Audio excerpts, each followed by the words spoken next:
Welcome to Rome Tips. If you find this video helpful, please hit that like button and subscribe to the channel for more Rome research tips and tricks.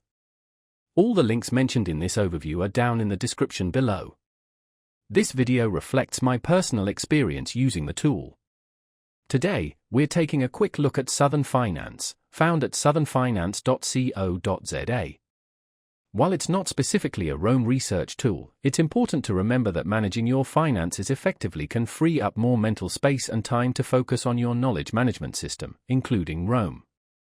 Southern Finance is a South African financial services provider offering a range of loan options, including personal loans, debt consolidation, and short-term credit solutions. Their website provides information on how to apply for these loans, the requirements you need to meet, and details about interest rates and repayment terms. Navigating the site appears to be straightforward, with clear sections outlining the different loan products they offer.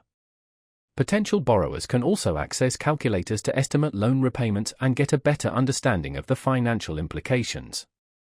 It's worth noting that the specific loan offerings, terms, and eligibility criteria will likely vary based on individual circumstances and prevailing South African regulations. Therefore, it's crucial to thoroughly review all the information provided on their website and directly contact Southern Finance to discuss your particular needs and ensure you're getting the most appropriate financial product. Understanding the intricacies of personal finance is crucial, especially when considering loan options. Remember to borrow responsibly and within your means, and always compare offers from multiple lenders to find the best fit for your situation.